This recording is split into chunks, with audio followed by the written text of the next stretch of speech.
Hello everyone, this is Dheeraj Suri and I welcome you all in Dheeraj Suri classes. Now today here in this class I'm going to discuss with you, I'm giving you a brief introduction about the subject Intermediate Microeconomics 1 for Economics Honors Semester 3 Delhi University. इस class में मैं आपके साथ discuss करने जा रहा हूं कि हम आपको अपनी कोचिंग में क्या ऑफर करते हैं। इस सब्जेक्ट को जो आप पढ़ने वाले हैं इंटरमीडिएट माइक्रो इकोनॉमिक्स 1, इसमें कौन कौन सी बुक्स हमको रेफर करनी है और इसका सिलेबस क्या है, सिलेबस को डिटेल में डिस्कस करूंगा आपके साथ और लास्ट में डिस्कस करूंगा मैं एग्जाम पैटर्न। तो आज की इस क्लास में 4 बातें मैं आपके साथ डिस्कस करने वाला हूं कि हम लोग अपनी कोचिंग में क्या ऑफर करते हैं। नंबर 1, रीडिंग्स कौन सी पढ़नी है, कौन सी बुक्स पढ़नी है आपको। नंबर 2, और सिलेबस क्या पढ़ना है हमको एंड एग्जामिनेशन पैटर्न क्या हम एक्सपेक्ट कर सकते हैं। आइए स्टार्ट करते हैं।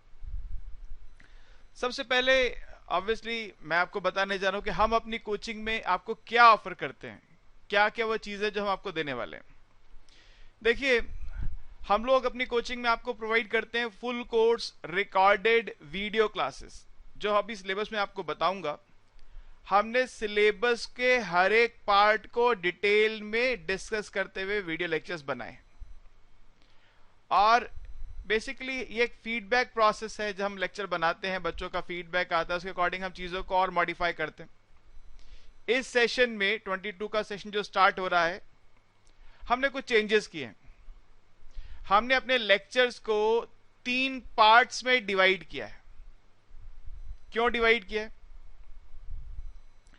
एक्चुअली हमारे पास फीडबैक ये आ रहा था, कुछ बच्चे ऐसे हैं जो बहुत डिटेल स्टडी करना चाहते हैं, कुछ बच्चे ऐसे हैं जो ठीक है एक मीडियम लेवल पे स्टडी करना चाहते हैं, और कुछ बच्चे ऐसे हैं जो सिर्फ सब्जेक्ट की नॉलेज चाहते हैं, उनके पास अदरवाइज और बहुत सारा काम है, बहुत जगह एंगेज्ड हैं। एक कॉमन कोर्स उन सब की जो प्रॉब्लम थी उसको सर्व नहीं कर पा रहा था। हमने कोर्स के 3 हिस्से कर दिए। सबसे पहला पार्ट है, जब हम टॉपिक पढ़ाएंगे आपको, तो हर एक टॉपिक के पहले आपको वीडियो में हम लोग पहला जो वीडियो मिलेगा आपको उसके कंसेप्ट्स को डिस्कस करेगा। हर टॉपिक का अलग अलग कंसेप्चुअल वीडियो होगा। अगर एक चैप्टर में मान लीजिए 10 कंसेप्ट हैं तो उन सबके अलग अलग कंसेप्चुअल वीडियोस होंगे।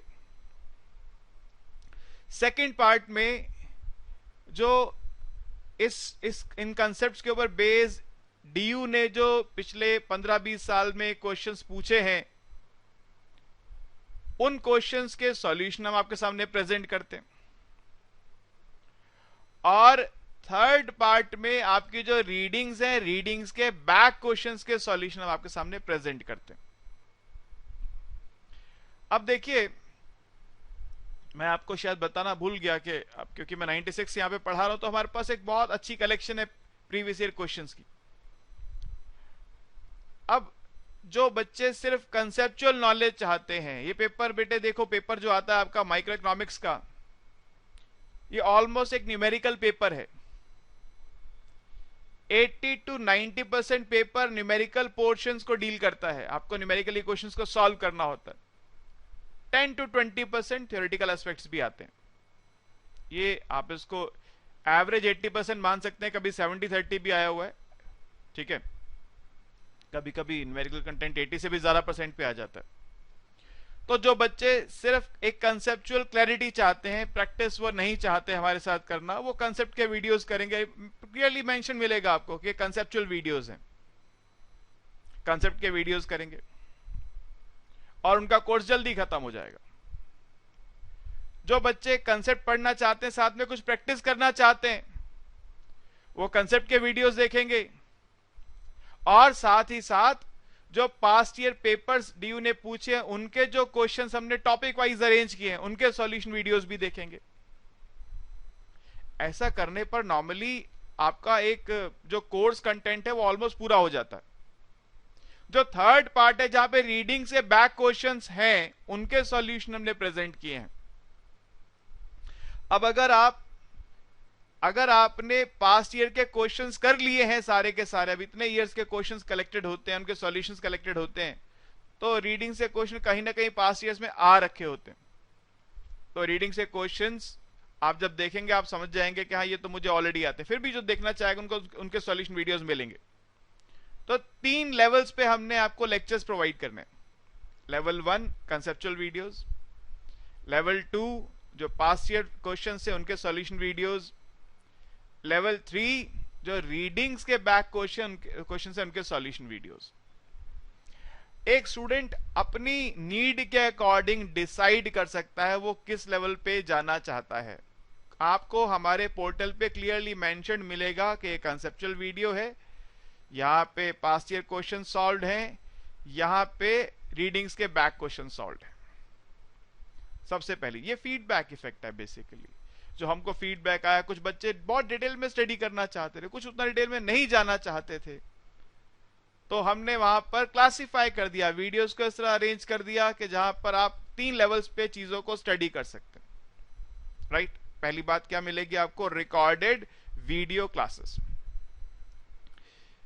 इसके साथ साथ हम लोग, जैसे मैंने बताया कि पिछले ईयर्स में जो मैं 96 से पढ़ाता हूं, तो 96 से अब तक जितने भी पेपर हुए हैं उसमें सिलेबस कई बार चेंज हो गया। अब तो कुछ चीजें ऐसी हैं जो उस समय आती थी, अब वो ऑब्सोलीट हो चुकी हैं, वो कोर्स का ही पार्ट नहीं है। तो आज के सिलेबस के अकॉर्डिंग जो रेलेवेंट सेक्शंस हैं, उनके जो क्वेश्चंस डीयू ने पास्ट ईयर्स में पूछे हैं, उनका एक क्वेश्चन बैंक हमने तैयार किया हुआ है, और उसमें हर साल जो नए क्वेश्चन अगर आते हैं तो ऐड हो जाते हैं। साथ में हमने उसमें थियोरेटिकल नोट्स लिख के दिए आपको, कि कुछ बच्चों को अपने हाथ से नोट मेकिंग की आदत होती है, कुछ बच्चों को वो आदत नहीं होती है, जो रेडीमेड नोट्स चाहते हैं, तो रेडीमेड नोट्स आपको मिलते हैं। पीडीएफ के अंदर 2 चीजें मिलती हैं आपको, एक तो रेडीमेड नोट्स मिलते हैं, साथ में क्या मिलते हैं? अनसॉल्व्ड क्वेश्चन बैंक, जिनके सॉल्यूशंस कहां पर है? वीडियो। मैंने बताया अभी आपको सेकंड पार्ट जो वीडियोस का था, जहां पे पास्ट ईयर के क्वेश्चंस के सॉल्यूशंस है, और हम नोट्स में इधर उधर के क्वेश्चन नहीं लिखते, जो डीयू ने पास्ट ईयर से पूछे हैं वही क्वेश्चन लिखते हैं, और उन्हीं का सॉल्यूशन करके आपको दिखाते हैं वीडियोस के अंदर। ठीक है, 2 चीजें हो गई। तीसरी बात, अब जब आप पढ़ेंगे वीडियो के थ्रू, तो पढ़ते हुए बड़ी नेचुरल सी बात है, आपके मन में बहुत सारी क्वेरीज आ सकती हैं, बहुत सारे क्वेश्चंस आ सकते हैं, और वो क्वेश्चंस जो हैं वो कई तरह के हो सकते हैं। एक बहुत छोटी सी बात कोई आप पूछना चाहते हैं, हो सकता है कोई छोटी सी बात आप पूछना चाहते हैं, हो सकता है वीडियो देखने के बाद कंसेप्ट समझ नहीं आया आपको, कई जगह आप ऐसी लगी जहां पे आपको समझ नहीं आ रहा कि यहां से आगे क्या हो रहा है, आपने वीडियो रोक दिया, अब आपको हेल्प चाहिए। अब हेल्प हम कई तरह से आपके सामने करते हैं। पहला हमारा जो मेथड है वो है ऑनलाइन डिस्कशन फोरम। हमारी वेबसाइट पर जो स्टूडेंट का अकाउंट है उसके अंदर एक डिस्कशन फोरम है। उस डिस्कशन फोरम में स्टूडेंट क्या करेगा? जो भी उसकी क्वेरी है वो लिख के पोस्ट कर सकता है। टाइपिंग में बहुत टाइम जा रहा है सर, मैं लिखना नहीं चाहता, फोटो खींच के अपलोड कर सकते हैं, वॉइस नोट रिकॉर्ड करके अपलोड कर सकते हैं। उस डिस्कशन फोरम में आप जब भी कुछ पोस्ट करते हैं तो वो हमारे पास नोटिफिकेशन आता है। साथ में जितने भी स्टूडेंट्स आपके साथ कनेक्टेड हैं उस कोर्स में, उन सबके पास भी उनके पोर्टल पे नजर आता है। उनको नोटिफिकेशन नहीं जाता, लेकिन जब वो लॉग इन करेंगे नजर आएगा कि एक क्वेश्चन आया है, किसी ने पूछा है। दूसरे स्टूडेंट्स भी आपके उस क्वेश्चन को आंसर दे सकते हैं, या वो उसको सप्लीमेंट कर सकते हैं, सर मेरे को भी बात समझ नहीं आई। डिस्कशन फोरम में आप क्वेश्चन पोस्ट करते हैं, हम उसका आंसर करते हैं। ठीक है, अब ये आंसर कैसे करते हैं? आपने क्वेश्चन भेजा, आंसर कैसे करेंगे? वैसे मैं अक्सर देखता हूं बच्चे डिस्कशन फोरम में जाना हेजिटेट करते हैं, व्हाट्सएप पे ही आंसर क्वेश्चन लिख देते हैं। मैं जो ऑब्जर्व करता हूं, डिस्कशन फोरम बच्चे कम यूज करते हैं, व्हाट्सएप ज्यादा पॉपुलर मीडियम है, तो बच्चे व्हाट्सएप कर देते हैं हमारे को क्वेश्चन, सर ये बात समझ नहीं आ रही। अब हम आंसर कैसे करते हैं? आंसर करने के 2-3 रास्ते। आपने एक छोटी सी बात पूछी, इसका आंसर व्हाट्सएप पे ही किया जा सकता है, या डिस्कशन फोरम में टाइप करके किया जा सकता है। हमने आपको वहां पे आंसर कर दिया, व्हाट्सएप पे पूछा था व्हाट्सएप पे, डिस्कशन फोरम में पूछा डिस्कशन फोरम में। आपने जो क्वेश्चन पूछा उसके लिए थोड़ा सा एक्सप्लेनेशन चाहिए, हम आपके लिए लाइव सेशन शेड्यूल करते हैं।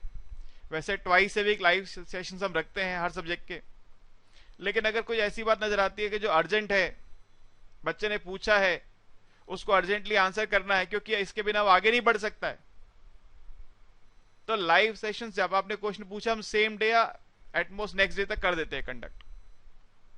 वैसे ट्वाइस ए वीक चलते हैं हर वीक के लाइव सेशंस। लाइव सेशंस जैसे जूम मीटिंग आजकल कोई जानता है, जूम के थ्रू आपका लाइव इंटरेक्शन है हमारे साथ, आप क्वेश्चन पूछ रहे हैं हम आंसर कर रहे हैं, या जो आपने क्वेश्चन पूछा उसका आंसर कर दिया। कुछ बच्चे कहते हैं नहीं सर मैं लाइव में भी नहीं आना चाहता, मेरे पास समय नहीं है, मैं लाइव सेशन में नहीं आना चाहता। ये मेरी एक क्वेरी है, आप इसके ऊपर एक छोटा सा वीडियो बना दीजिए, मैं अपनी कन्वीनियंस के अकॉर्डिंग देख लूंगा। तो अगर हमें समझ में आता है कि आपने जो क्वेश्चन पूछा है उसके लिए एक वीडियो की जरूरत है, तो हम उसका एक अलग से वीडियो बना के आपको भेज देते हैं। पर्पस एक ही है कि आपके मन में अगर कोई क्वेरी आई है तो उसको रिजॉल्व करना है, ठीक है। इसके अलावा अब आपने पढ़ लिया, डाउट्स भी पूछ लिए, सब्जेक्ट आ गया आपको, अब टेस्ट कैसे दोगे भाई? टेस्ट दो तरह से हम लोग लेते हैं। एक है एमसीक्यू फॉर्म में जो वेबसाइट में आपके अकाउंट में ही लगे होते हैं, आपने चैप्टर कंप्लीट किया, आपने मॉक टेस्ट खोला, अटेम्प्ट किया, हाथों हाथ आपको रिजल्ट मिल गया कि आपने क्या सही किया क्या गलत किया। और फिर उसके बाद वही प्रोसेस है, आपने क्वेश्चन करे एमसीक्यू के और कुछ क्वेश्चन आपसे नहीं हुए या गलत हो गए, फिर आपने हमारे साथ डाउट सेशन में या व्हाट्सएप के थ्रू या डिस्कशन फॉरम के थ्रू कम्युनिकेट किया और अपने डाउट्स को रिजॉल्व कर लिया। एक क्वेश्चन बच्चे अक्सर मुझसे पूछते हैं कि सर मेरा एग्जाम तो सब्जेक्टिव हो जाने वाला है, मैं तो सब्जेक्टिव एग्जाम लिखूंगा, तो एमसीक्यू मॉक टेस्ट क्यों लेते हो आप? देखिए मैं इस बात का फर्म बिलीवर हूं कि जो एमसीक्यू टेस्ट होते हैं वो कंसेप्चुअल क्लैरिटी के बहुत काम आते हैं, जिसको आप बोलते हैं परफेक्शनिज्म, परफेक्शन लेकर आते हैं वो। क्योंकि सब्जेक्टिव आंसर में क्या होता है कि आपने अगर मेनली मेजर बातें लिख दी तो ठीक है, टीचर कहता है ज्यादा लिख दिया इसने, नंबर दे दो। कहीं पे थोड़ा सा आप दाएं बाएं हुए भी तो आधा एक नंबर उसने काट लिया। लेकिन एमसीक्यू में क्या है, या तो आप सही हैं या आप गलत हैं, तो या तो आपको फुल मार्क्स मिलते हैं या जीरो मिलता है।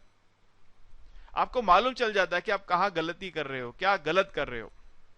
कंसेप्चुअल क्लैरिटी के लिए एमसीक्यू टेस्ट बहुत जरूरी है, इसलिए मैं बहुत सारे एमसीक्यू टेस्ट आपके अकाउंट्स में ऐड करके रखता हूं और ग्रेजुअली नए क्वेश्चंस बनाकर ऐड करता जाता हूं। इसके अलावा सब्जेक्टिव टेस्ट का प्रोविजन है, हम एक क्वेश्चन पेपर बना के बच्चों को भेजते हैं और बच्चे हमको सॉल्यूशन करके भेजते हैं। लेकिन ऑनलाइन टीचिंग में सब्जेक्टिव टेस्ट जो है ये बच्चों के ऊपर रहता है। अगर आप टेस्ट देना चाहेंगे एक से ज्यादा, 2, 3, 4, 10, 15, हमारे पास टेस्ट पेपर्स बने हुए हैं। आप चैप्टर बोलेंगे, इस चैप्टर के पूरे कोर्स बोलेंगे, पूरे कोर्स के आपको टेस्ट मिलेंगे। मैं ये नहीं कह रहा हूं कि हम आपको एक डेट देंगे, सेकंड ईयर में आके बच्चों को हम डेट नहीं देते, सेकंड ईयर बच्चे थोड़े बड़े हो जाते हैं, हम उनको अपने हिसाब से डेट देंगे तो वो नहीं मानेंगे। किसी को कॉलेज में कोई इंटरनल है, कुछ और वजह है, तो ये मॉक। और उसकी एक दूसरी वजह ये भी है, किसी में कंज्यूमर थ्योरी चल रही है, किसी में प्रोड्यूसर थ्योरी चल रही है, किसी में कोई चैप्टर, किसी में कोई चैप्टर, तो एक कन्वीनियंस नहीं हो पाती है। आप सब्जेक्टिव टेस्ट जब बोलेंगे अगले दिन आपके पास क्वेश्चन पेपर होगा, एक टाइम स्लॉट मिलेगा आपको, इस टाइम के अंदर करके भेजना, आप क्वेश्चन करके उसकी फोटो खींच के अपलोड करेंगे व्हाट्सएप पे हमारे पास, और हम उसको सॉल्यूशन को चेक करके आपको बता देंगे आपने क्या सही किया क्या गलत किया, ठीक है। इसके बाद ये बातें मैं बता चुका हूं कि रीडिंग से बैक क्वेश्चंस के सॉल्यूशंस और पास के सॉल्यूशंस 3 लेवल पे हमने आपको वीडियोस देने हैं। कंसेप्चुअल वीडियोस अलग हैं, रीडिंग से बैक क्वेश्चंस के वीडियोस अलग हैं, पास्ट ईयर्स के वीडियोस अलग हैं, राइट। तो ये वो सब चीजें हैं जो हम अपनी कोचिंग में आपको ऑफर करने वाले हैं, ठीक है जी। अब सेकंड पार्ट पे चलते हैं, हमको रीडिंग्स कौन कौन सी पढ़नी है, कौन सी बुक्स पढ़नी है। देखो प्राइमरीली हमको जो बुक पढ़नी है उसका नाम है intermediate microeconomics by Hal Varian. 8th edition अभी तक लगा हुआ है, आगे चेंज हो जाएगा तो देखेंगे, फिलहाल तक 8th एडिशन है। हेल वेरियन की बुक पढ़नी है, इसमें चैप्टर नंबर 2 से लेके चैप्टर नंबर 10 तक पढ़ना, भी आगे बताऊंगा आपको, चैप्टर नंबर 12 भी पढ़ना है इसका। तो मेजर पार्ट जो है कंज्यूमर थ्योरी जो है वो पूरी की पूरी हमको हेल वेरियन से पढ़नी है। प्रोड्यूसर थ्योरी हमको पढ़नी है निकोलसन एंड स्नाइडर से, निकोलसन एंड स्नाइडर। इसमें 3 चैप्टर पढ़ने हैं, production, cost profit maximisation.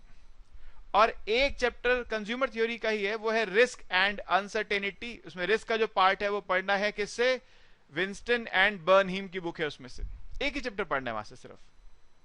Risk uncertainty कहां से पढ़ना है, हेल्वेरियन चैप्टर नंबर 12 से। तो 3 बुक्स पढ़नी है। बुक नंबर 1 कौन सी है, बुक नंबर 1 है हेल्वेरियन, बुक नंबर 2 है Nicholson and Snyder, book number 3 है बर्नहीम एंड विंस्टन। इसमें से आप जो हेल्वेरियन के पीडीएफ गूगल पे लिखेंगे आपको पीडीएफ मिल जाएगा, आप रीडिंग खरीदना चाहें रीडिंग खरीद सकते हैं। निकोलसन एंड स्नाइडर का गूगल पे लिखेंगे आपको पीडीएफ मिल जाएगा, बुक खरीदना चाहें बुक खरीद सकते हैं। बर्नहीम विंस्टन का मुझे तो नहीं मिला, कोई बच्चों के पास शायद होगा, मेरे पास इसका पीडीएफ अवेलेबल नहीं है, गूगल पे मुझे मिला नहीं है। एक चैप्टर है खाली, ये इसके लिए आपको रीडिंग खरीदनी पड़ सकती है। हम लोग अपने पीडीएफ नोट्स देते हैं आपको, हमारे पीडीएफ नोट्स करने के बाद कुछ और करने की आपको जरूरत पड़ेगी नहीं। वैसे फिर भी अगर आप रीडिंग पढ़ते हो अच्छी हैबिट है, मैंने आपको बताया ये 3 बुक्स आपको पढ़नी है, राइट, क्लियर। इसके बाद सिलेबस क्या है, देखिए सिलेबस में 2 मेन पार्ट्स हैं, 2 मेन यूनिट्स हैं। पहली यूनिट है हमारे पास कंज्यूमर थ्योरी और दूसरी यूनिट है प्रोड्यूसर थ्योरी, उसमें प्रोडक्शन कॉस्ट और प्रॉफिट मैक्सिमाइजेशन पढ़ना है। अब ये कंज्यूमर थ्योरी में क्या क्या पढ़ना है और प्रोड्यूसर थ्योरी में क्या क्या पढ़ना है, इस पर डिस्कशन लेकर आते हैं। जरा देखिए, कंज्यूमर थ्योरी के अंदर हमको चैप्टर 2 से चैप्टर 10 तक पढ़ने हेल्वेरियन से, एक चैप्टर पढ़ना है बर्नहीम विंस्टन से जिसका नाम बताया मैंने रिस्क, और एक चैप्टर नंबर 12 भी पढ़ना है हेल्वेरियन से अनसर्टेनिटी। इन चैप्टर्स के डिटेल्स क्या क्या है अब आगे वो डिस्कस करते हैं। कंज्यूमर थ्योरी, सबसे पहला काम क्या है, देखिए कंज्यूमर थ्योरी में ऐसी बहुत सारी बातें हैं जो सेमेस्टर 1 की माइक्रो में आप पढ़कर आए थे। सेमेस्टर 1 में भी हमने वो चीजें आपको पढ़ा दी थी काफी कुछ वहां पर, ठीक है। अब यहाँ पे वो आपको कुछ रिपीटेशन में नजर आएंगी, जैसे बजट कंस्ट्रेंट है, ये पूरा का पूरा सेम 1 में पढ़ा दिया था, कुछ 1-2 टॉपिक्स नए हैं यहाँ पे।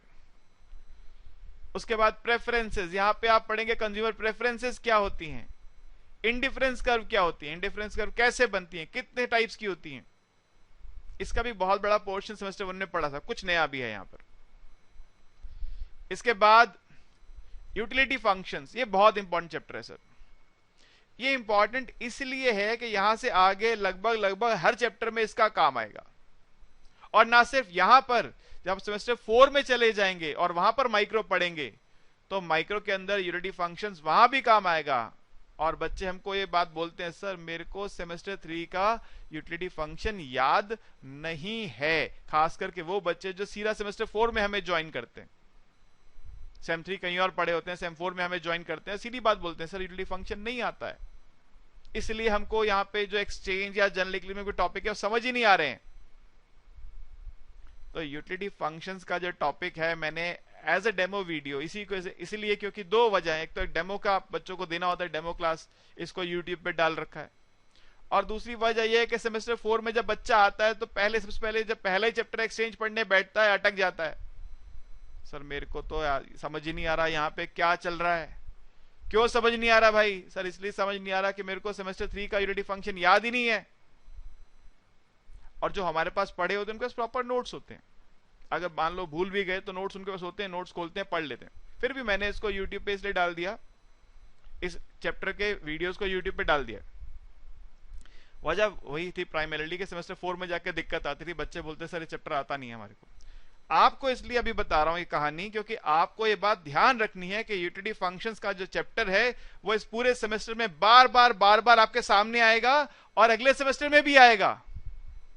तो कुछ हो जाए, इस चैप्टर के हर एक पार्ट को बहुत डिटेल में अच्छे से पढ़ डालना है, ठीक है। इसके बाद अगला चैप्टर है चॉइस, कंज्यूमर्स इक्विलिब्रियम। इसका भी एक बहुत बड़ा पार्ट ऐसा है जो आप सेमेस्टर 1 में पढ़ कर आए थे। यूटिलिटी फंक्शन सेमेस्टर 1 में नहीं पढ़ा था आपने बजट कंस्ट्रेंट पढ़ा था, प्रेफरेंस के अंदर आपने इंडिफरेंस कर्व पढ़ा था, प्रेफरेंस के टाइप्स नहीं पढ़े थे, अजम्पशंस नहीं पढ़ी थी, यूटिलिटी फंक्शंस नहीं पढ़े थे, थोड़े बहुत बेसिक बताए थे, डिटेल में नहीं पढ़े जितने यहां पे पढ़ने। कंज्यूमर इक्विलिब्रियम आप लगभग सेमेस्टर 1 में पढ़ कर आए हैं, फिर भी यहां पे कुछ और नई चीजें हैं, कुछ नई तरह से हमको चीजों का आपको डिस्कस करना है। जैसे कनकेव प्रेफरेंस वगैरह, उसमें कुछ नए एस्पेक्ट्स हैं। ठीक है, इसके बाद अगला चैप्टर है डिमांड। आप कहेंगे सर तो डिमांड तो वही है सेमेस्टर 1 वाला, what is demand, law of demand, supply, law of supply. नहीं सर, ये वो नहीं है, ये वो नहीं है। ये चैप्टर नाम भले ही डिमांड है, लेकिन यहां पर हमको क्या पढ़ना है, यहां पे हमको पढ़ना है इनकम इफेक्ट क्या है। डिमांड फंक्शंस पहले पढ़ेंगे, डिमांड फंक्शंस क्या है, फिर इनकम इफेक्ट क्या है, प्राइस इफेक्ट क्या है, एंजल कर्व क्या है, उनकी शेप्स कैसी होती हैं, उसका पीछे का मैथमेटिक्स भी पढ़ना है। ये जो मैंने कहा पेपर ऑलमोस्ट 80-85% न्यूमेरिकल आता है, तो बार बार, और मैंने आपको कहा क्या, यूटिलिटी फंक्शंस को ध्यान से पढ़िएगा। यूटिलिटी फंक्शंस को ध्यान से पढ़ने को कहा मैंने आपको, क्योंकि ये जो यूटिलिटी फंक्शंस हैं, यहां से मैथमेटिक्स मेनली स्टार्ट हो जाता है। चॉइस में भी चलता है, डिमांड फंक्शंस पहले मैथमेटिकली हम लोग डिराइव करते हैं, उसके बाद इनकम इफेक्ट को स्टडी करते हैं मैथमेटिकली। ऑब्वियसली मैथमेटिक्स के साथ एनालिसिस तो चलेगा ही, इकोनॉमिक लॉजिक तो चलना ही है, लेकिन हम किसी भी लॉजिक को यहां पे रटते नहीं है, हम उसको जस्टिफाई करते हैं मैथ्स की हेल्प से कि ऐसा क्यों हो रहा है। तो मैंने कहा आपको यहां क्या पढ़ना है, प्राइस इफेक्ट पढ़ना है, आपको यहां पे पढ़ना है इनकम इफेक्ट, आपको पढ़ना है गिवन गुड्स क्यों होते हैं, वजह क्या है, एंजल कर्व क्या है, और प्राइस कंजम्पशन कर्व क्या है, इनकम कंजम्पशन कर्व क्या है। बहुत सारे टॉपिक्स हैं जहां पे पढ़ने हैं। थोड़ा सा थियोरेटिकल एस्पेक्ट भी इस चैप्टर के अंदर है और न्यूमेरिकल्स भी हैं। ठीक है, इसके बाद शुरू होता है एकदम नई जर्नी, जो इससे पहले आपने नहीं पढ़ी हुई, रिवील्ड प्रेफरेंसेस। रिवील्ड प्रेफरेंस एक ऐसा टॉपिक है जो बता देता है कि आपको क्या पसंद है। आपको बोला गया भाई आपके पास चॉकलेट आइसक्रीम है या आपके पास कसाटा है, दो ऑप्शंस हैं, चॉकलेट आइसक्रीम खा लीजिए, कसाटा खा लीजिए, आप क्या लेते हैं, आप कहते हैं मुझे चॉकलेट आइसक्रीम पसंद है। तो रिवील्ड हो गया कि आपको क्या पसंद है। उसके बेसिस पे, रिवील्ड प्रेफरेंस के बेसिस पे कंज्यूमर कैसे रिएक्ट करेगा, ये स्टडी करना है इस चैप्टर के अंदर। Weak axiom, strong axiom, index numbers, बहुत इंटरेस्टिंग टॉपिक है ये। इसके बाद स्लट्स की इक्वेशन। प्राइस इफेक्ट के दो पार्ट्स होते हैं, income effect and substitution effect. उनको ब्रेकअप करना हर अलग तरह के यूटिलिटी फंक्शंस के लिए। देखिए फिर से हमारे यूटिलिटी फंक्शन के ऊपर, हर तरह के यूटिलिटी फंक्शन के लिए प्राइस इफेक्ट के पार्ट्स करना, सब्स्टिट्यूशन इफेक्ट और इनकम इफेक्ट में। इसकी दो अप्रोचेस हैं। एक है हिक्सियन अप्रोच जो आपने सेमेस्टर 1 में पढ़ी थी, मगर वहां पे सिर्फ थ्योरेटिकल एस्पेक्ट पढ़ा था, डायग्राम बना के सीखा था। यहां पे न्यूमेरिकली भी करेंगे। और दूसरी अप्रोच है स्लट्स की। दोनों अप्रोचेस को स्टडी करना है, थ्योरेटिकली भी, डायग्राम के थ्रू भी और मैथमेटिकली भी। और हमने हर एक तरह के यूटिलिटी फंक्शंस के क्वेश्चंस आपको करके दिखाए हैं, डायग्राम में भी और न्यूमेरिकली भी। इसके बाद एक चैप्टर आता है बाइंग एंड सेलिंग। ये एक नया कंसेप्ट है। देखिए हर एक ट्रांजैक्शन में दो एस्पेक्ट हैं, एक बायर है एक सेलर है। ठीक है, कोई आदमी डिमांड कर रहा है, कोई सप्लाई कर रहा है, तो उन दोनों एस्पेक्ट्स की मैचिंग से आता है क्या, इक्विलिब्रियम। इनिशियली जो क्वांटिटी उनके पास थी वो एंडोमेंट है, फिर उन्होंने ट्रेड किया, ट्रेड करने के बाद उनके पास फाइनल कंजम्पशन आता है, उसके साथ और बहुत सारे एस्पेक्ट जुड़े हुए हैं। लेबर सप्लाई, इसका जो मेन रोल है वो ये डिसाइड करना है कि लेबर सप्लाई कैसे डिराइव होती है। और ये लेबर सप्लाई जो आप यहां पे पढ़ेंगे, यहां से आगे बार बार उसका इस्तेमाल होगा इकोनॉमिक्स में, अलग अलग जगहों पर कई बार इस्तेमाल होगा। और ये अब देखिए ये चैप्टर एक सीक्वेंस चलते हैं, डिमांड के ऊपर बहुत कुछ बेस्ड है, रिवील्ड प्रेफरेंसेस का कुछ रिलेशन डिमांड से है, स्लट्स की का तो पूरा रिलेशन डिमांड से, बाइंग सेलिंग का रिलेशन स्लट्स की से है। रिवील्ड प्रेफरेंस अपने आप में वैसे इंडिपेंडेंट टॉपिक है, कुछ जगहों पे डिमांड से कनेक्शन आता है, लेकिन स्लट्स की कंप्लीटली डिमांड फंक्शन पे डिपेंड करता है, बाइंग सेलिंग स्लट्स की पे डिपेंड करता है। इसके बाद आता है इंटरटेम्पोरल चॉइस। इंटरटेम्पोरल मतलब ऑन टाइम, आज आपको जो पसंद है, आज से 5 साल बाद भी क्या वही पसंद होगा, अगले साल भी क्या वही पसंद होगा। तो टाइम चेंज होने पे प्रेफरेंसेस में क्या फर्क पड़ता है? इंटरटेम्पोरल। बेसिकली इंटरेस्ट रेट का यहां पे कैलकुलेशन है, क्योंकि आज के जो पैसे हैं 1 साल बाद उनकी वैल्यू चेंज हो जाएगी। या ऐसे कहूं, आज से 1 साल बाद के 1 लाख रुपए आज 1 लाख रुपए नहीं है, उनकी आज की वैल्यू क्या है, और उसका कंज्यूमर प्रेफरेंस पे, कंज्यूमर की चॉइस पे क्या फर्क पड़ता है? इंटरटेम्पोरल चॉइस में हमको पढ़ना है। ठीक है, देखिए समझेगा इस बात को कि ये जो स्टार्टिंग के चैप्टर हैं 1, 2, 3, 4, 5, ये रिलेटिवली आसान है, कंपैरिजन करते हैं तो ये आसान है। लेकिन इसके बाद के चैप्टर हैं 6, 7, 8, 9, ये रिलेटिवली थोड़े से मुश्किल हैं पिछले चैप्टर्स के मुकाबले, क्योंकि यहां से नई कहानी शुरू होती है। एक बात तो ये भी है, तो थोड़े से रिलेटिव डिफिकल्ट है। न्यूमेरिकल भी यहां पे कई बार बच्चों को थोड़ा सा परेशान करते हैं, तो आपको केयरफुली इनको पढ़ना है। मेरा कहने का मतलब ये चैप्टर जो है पूरे के पूरे हेल्वेरियन के हैं, अभी सब हेल्वेरियंस है। हेल्वेरियन में चैप्टर नंबर 2 जो है वो बजट कंस्ट्रेंट है, चैप्टर नंबर 3 प्रेफरेंसेस है, चैप्टर नंबर 4 यूटिलिटी है, चैप्टर नंबर 5 चॉइस है, चैप्टर 6 डिमांड है, 7 रिवील्ड प्रेफरेंस है, 8 स्लट्स की है, 9 बाइंग सेलिंग है, 10 इंटरटेम्पोरल। आप कहेंगे सर चैप्टर 1 कहां गया हेल्वेरियन का? वो नहीं पढ़ना, हमारे कोर्स में नहीं है। हमको हेल्वेरियन चैप्टर नंबर 2 से पढ़ना स्टार्ट करना है। 2 से लेकर 10 तक लगातार हेल्वेरियन हमको पढ़नी है। एक बात और है, हेल्वेरियन के साथ, थ्योरी बुक के साथ एक वर्कबुक भी है। उस वर्कबुक के भी क्वेश्चंस हमने आपको सॉल्व करवाए हैं। कैसे करवाए हैं? वर्कबुक किस फॉर्म में होती है कि वर्कबुक में questions fill in the blanks की फॉर्म में मिलते हैं आपको। एक क्वेश्चन लिखा है, बीच में जगह जगह उसने ब्लैंक्स छोड़ दिया, आपको फिल करने होते हैं। लेकिन हमारा एग्जामिनेशन सिस्टम ऐसा नहीं है। हमारे एग्जामिनेशन सिस्टम में एक क्वेश्चन आता है, इसको हमें सॉल्व करना होता है।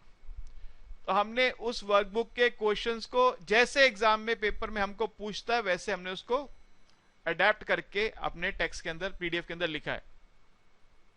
और जैसे मैं बार बार बोल रहा हूं, स्टार्टिंग से बोल रहा हूं कि पिछले 15-20 ईयर्स में जो क्वेश्चन पेपर आए हैं उसमें वर्कबुक के बहुत सारे क्वेश्चन ऑलरेडी कवर्ड हो चुके हैं।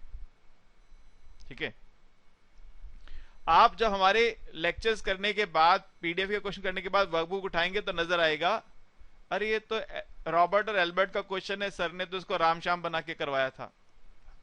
थोड़ा सा हमने उसको इंडियनाइज कर दिया है चीजों को, ताकि आप उसको इजीली समझ सकें।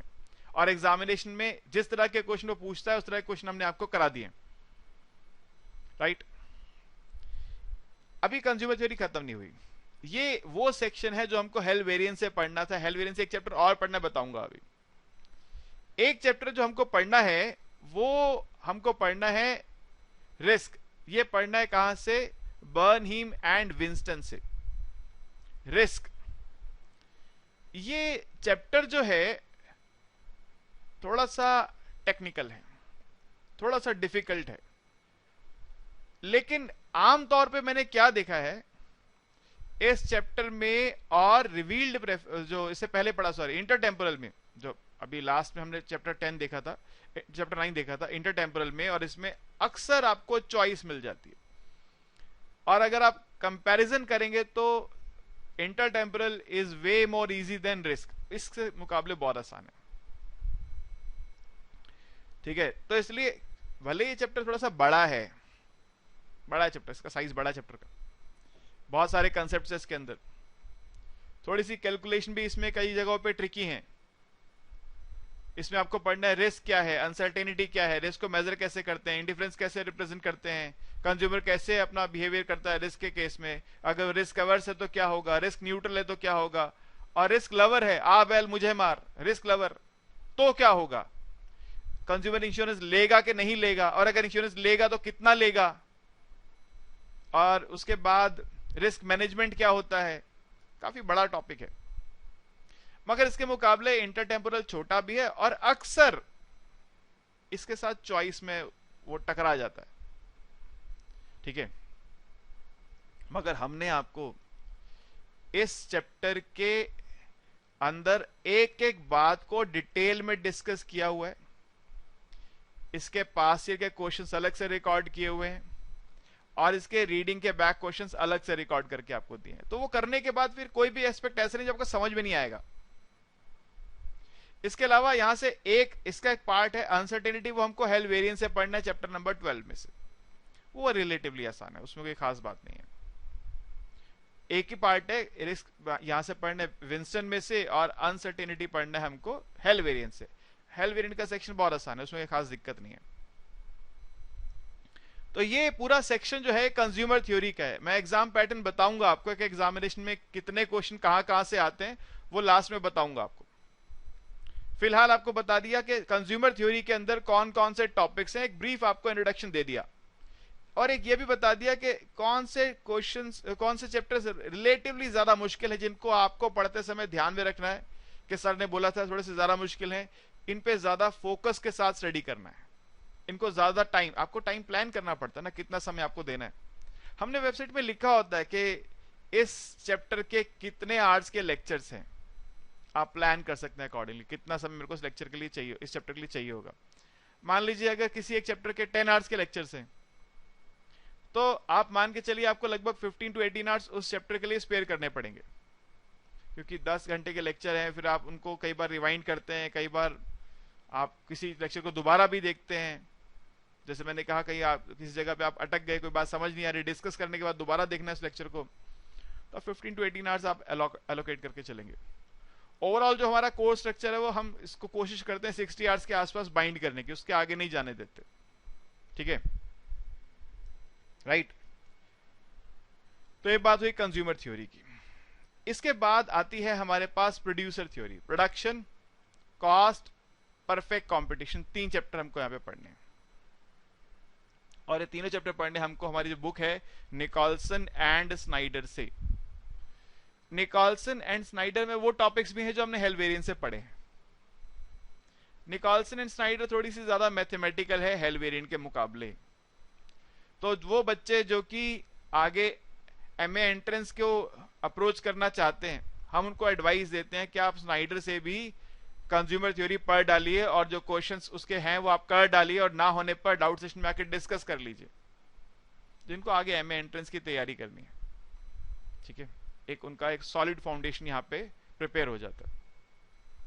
फिलहाल इस कोर्स में हमको स्नाइडर में से सिर्फ 3 चैप्टर पढ़ने हैं, चैप्टर नंबर 9, 10, 11। 9 है प्रोडक्शन, 10 है कॉस्ट, और 11 है प्रॉफिट मैक्सिमाइजेशन। बेसिकली यहाँ पे अभी हम सिर्फ परफेक्ट कंपटीशन पढ़ेंगे। जब सेमेस्टर 4 में जाएंगे तो और मार्केट फॉर्म्स आएंगे आपके पास, मोनोपोली आएगी, ओलिगोपोली आएगी, इम्परफेक्ट कंपटीशन सेमेस्टर 4 में आएगा जाके। मार्केट फॉर्म्स यहाँ पे हमने शुरू की, बस एक चैप्टर परफेक्ट कंपटीशन पढ़ के छोड़ दिया। आप कहेंगे सर परफेक्ट कंपटीशन तो सेमेस्टर 1 में भी पढ़ा था। हाँ, वहां पे थियोरेटिकली पढ़ा था, यहाँ पे हर चीज को हम मैथमेटिकली वेरीफाई करेंगे। ये जो सेक्शन है यूनिट 2 जो है, ये आपको पूरे एमएमई 2 की याद दिला देगी। एमएमई 2 में जो आपने पार्शियल डेरिवेटिव्स पढ़े थे, concavity, convexity, maxima, minima, Lagrange function, वो सब आपको याद दिला देगी वापस। ये बात सुनते कुछ बच्चे सोचे पड़ जाएंगे, एमएमई तो उतनी बढ़िया से मैंने करी नहीं थी, अब क्या होगा। डरने की जरूरत नहीं, हमने आपको डिटेल में हर बात को समझाया हुआ है।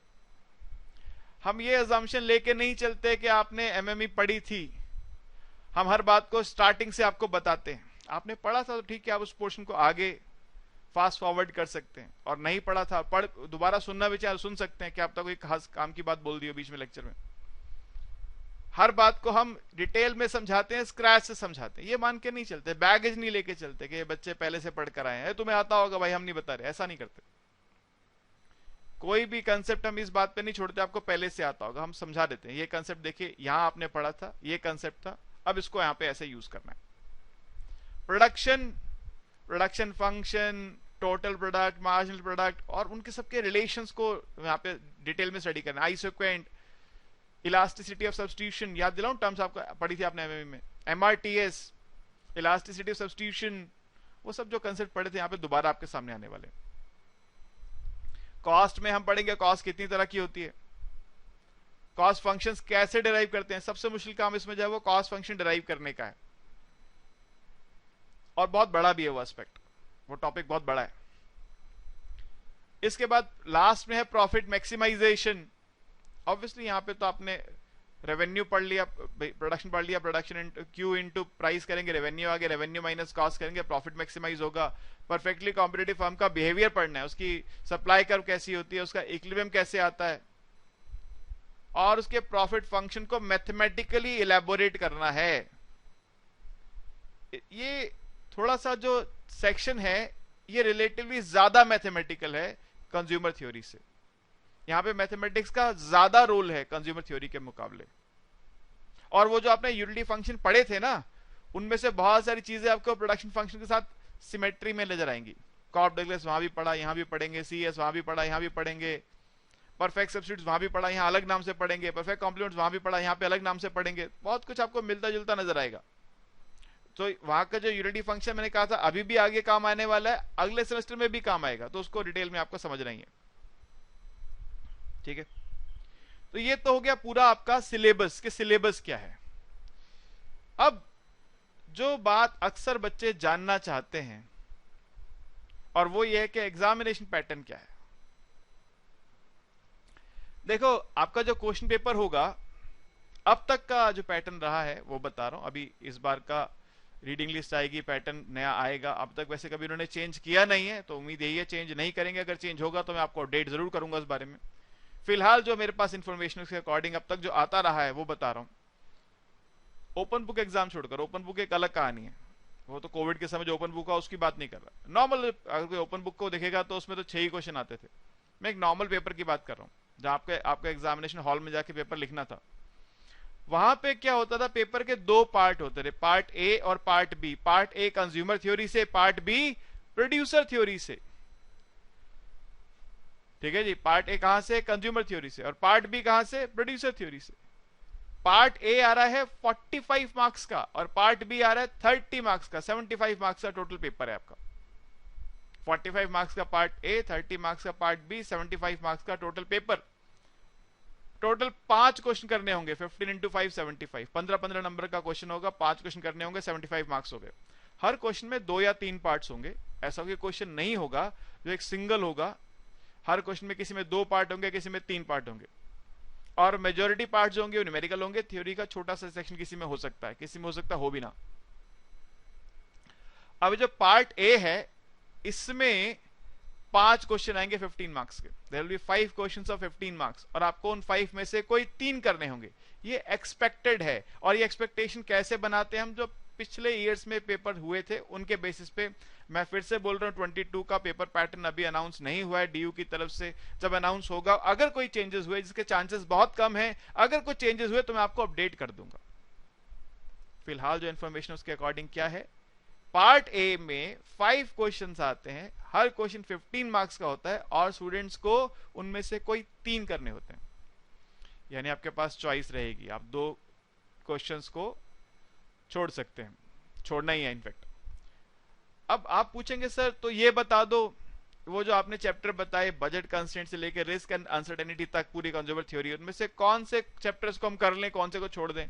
ये डीयू अलाउ नहीं करता है, वो ऐसा पैटर्न कभी नहीं बनने देते। मैंने कहा हर क्वेश्चन के 2 या 3 पार्ट्स होंगे, तो मिक्स एंड मैच करते रहते हैं। कभी कोई चैप्टर को आगे रखते हैं, कभी कोई को किसी एक चैप्टर के साथ दूसरे चैप्टर को, तीसरे को मिलाकर एक क्वेश्चन बनाते हैं। 3 पार्ट्स हैं, पार्ट 1 एक चैप्टर से, पार्ट 2 दूसरे से, पार्ट 3 तीसरे से। इस तरह से मिक्सिंग करते हैं कि आप कुछ भी छोड़े ना, और अगर छोड़ के जा रहे हैं तो रिस्क में रहेंगे। समझ गए? पार्ट बी जो है, पार्ट बी में 3 क्वेश्चंस आएंगे 15 मार्क्स के, आपको कोई 2 करने होंगे। 3 क्वेश्चंस आते हैं और कोई 2 करने होते हैं। तो इसलिए मैंने क्या कहा, पार्ट ए तो हो गया 45 मार्क्स का, आपको 3 क्वेश्चन करने हैं पार्ट ए में से, 15 इंटू 3 45 मार्क्स, और पार्ट बी में 2 क्वेश्चन करने 15 इंटू 30 मार्क्स। तो ये ओवरऑल हमारा एग्जामिनेशन पैटर्न है। पार्ट बी में भी ऐसे ही होगा, जो आपके पास क्वेश्चन आएंगे उनमें 2 या 3 पार्ट्स होंगे। ज्यादातर पार्ट न्यूमेरिकल बेस्ड होते हैं, इक्का दुक्का कोई पार्ट थ्योरेटिकल बेस्ड होता है, और थ्योरेटिकल में भी कई बार डेरिवेशंस आ जाती हैं। तो ये ऑल इन ऑल पूरा आपका सिलेबस है, पूरा कंटेंट है जो आपको पढ़ना है।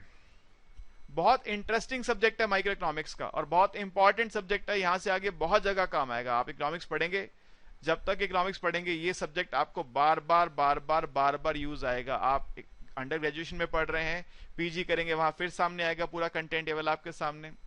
पीजी करने के बाद कुछ बच्चे अगर इकोनॉमिक सर्विसेज में जाना चाहते हैं, यूपीएससी की तैयारी करना चाहते हैं, उनको तो ये सब्जेक्ट बहुत डिटेल में पढ़ना पड़ेगा। ऐसे बहुत सारे बच्चे हमारे पास होते हैं जो सिर्फ यूपीएससी के लिए पढ़ रहे होते हैं। भाई हर बच्चा ड्यू से तो पढ़ के यूपीएससी नहीं कर रहा ना, कोई बहुत सारी हिंदुस्तान में यूनिवर्सिटीज हैं जहां से बच्चे ग्रेजुएशन पीजी करके आते हैं, उनका बेस मैथमेटिकली इतना स्ट्रांग नहीं होता, लेकिन जब वो अगर इंडियन इकोनॉमिक सर्विस के लिए जाते हैं तो वहां पर उनको पहले ये पेपर पढ़ना होता है, पहला पेपर इसके बारे में है, तो इसलिए फिर उनको इसकी कोचिंग चाहिए होती। तो आपको बता रहा हूं, आपको सब्जेक्ट इस तरह से पढ़ना है कि याद रह जाए, लंबे समय तक काम आएगा। कोई अगर टीचर बनना चाहता है, नेट इकोनॉमिक्स की तैयारी करता है, उसको भी पढ़ना पड़ेगा। कॉर्पोरेट सेक्टर में जा रहे हैं तो वहां भी आपको इसकी नॉलेज टेस्ट करते हैं। तो एक बड़ा लंबा इसका यूसेज है इस सब्जेक्ट का, ठीक है। इंटरेस्टिंग जर्नी है और मेरा पूरा सपोर्ट रहेगा आप लोगों को, जिस तरह से भी आप लोग चाहेंगे मैं आपकी हेल्प करूंगा, ठीक है जी। तो इतना ही मुझे आपके साथ आज करना था डिस्कस। कोई बात अगर आपके मन में है, कोई बात जो मैंने बोली आपको पूरा उसमें और क्लैरिफिकेशन चाहिए, कुछ और जानना चाहते हैं, तो नीचे देखिए हमारा व्हाट्सएप नंबर है, आप व्हाट्सएप के थ्रू मुझे कांटेक्ट कर सकते हैं। कॉल बच्चे कई बार करते हैं और अक्सर मैं किसी न किसी क्लास में बिजी होता हूं, तो इसलिए कॉल कई बार पिक नहीं कर पाता हूं। फिर बच्चे व्हाट्सएप पे लिखते हैं, सर मैंने कॉल किया आपने उठाया नहीं। मैं इसके लिए क्षमा प्रार्थी हूं। ऐसा नहीं है कि मैं जान के कॉल नहीं उठाता, लेकिन क्योंकि अगर मैं किसी काम में उलझा, जैसे अभी मैं क्लास में हूं, इस समय किसी का फोन 2 बार फोन आया, मैं नहीं उठा पाया, मैंने उसको साइलेंट करके रख दिया। तो इसलिए रिक्वेस्ट यही रहती है, आप व्हाट्सएप कीजिए और मैं कोशिश करता हूं ज्यादातर क्वेश्चंस को आंसर करने की, जो आपने भेजा है मैं उसको आपकी क्वेरी को आंसर कर दूं।